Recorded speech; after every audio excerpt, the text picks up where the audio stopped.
शे, एकटा पण माणूस ओळखीतला नाही यातला. बघ की, आणि त्या धैर्याला वाटते की मीच सगळं केलंय म्हणून. सावे, त्यानं स्वतःच्या शाळेवर मोर्चा नेला नसेल ना, तुझं आणि भाऊंचं नाव पुढं करून अडकवायला?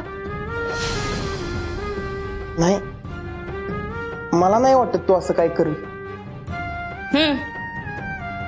घ्या, थांब, तुला पण वाटते. भाऊ, ओ भाऊ, जेवायला वाढलंय.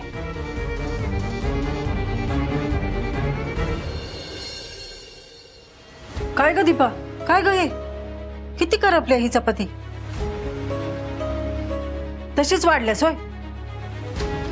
अय्यो, फोन मध्ये बिझी होते हो मी, त्यामुळे चपात्यांकडे लक्षच राहिलं नाही माझं. आणि असू दे की, तसं पण कुठं लय करपले तेव्हा ते. आता वंसना सवय झाली पाहिजे असल्या चपात्यांची, आहे की नाही? नाही, मोर्चा काय काढत्यात, शाळा काय फोडत्यात, मग आता जेलात काही तुपातल्या चपात्या मिळणार का त्यांना? मुजुमदार पोचले पण असतील पोलीस स्टेशन मध्ये, आणि जरी नसतील की नाही गेले तरी आज ना उद्या जातीलच.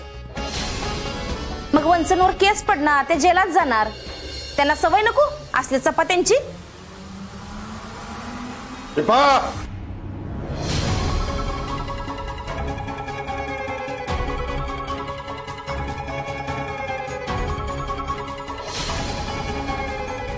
असं अभद्र बोलायला जीभ धजावत्यात कशी म्हणतो मी?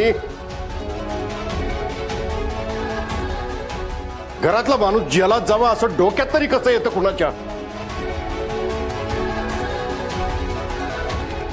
आओ भाऊ, ते गेल्या पाहिजेत असं कुठं म्हटलंय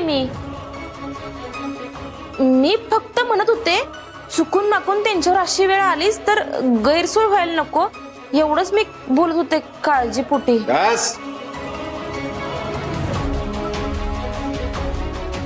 असलं भलत सलत बोलत जाऊ नको. भाऊ, काही चुकीचं बोलायला ती.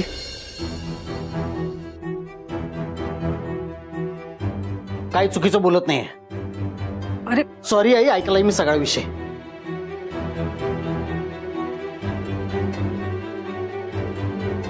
आता घरात तिचं तोंड बंद करशील, बाहेरच्यांचं काय? आणि सावी, तुला म्हणून सांगतो, ऑफिस मध्ये की नाही कानात फक्त रक्त यायचं राहिलंय माझ्या.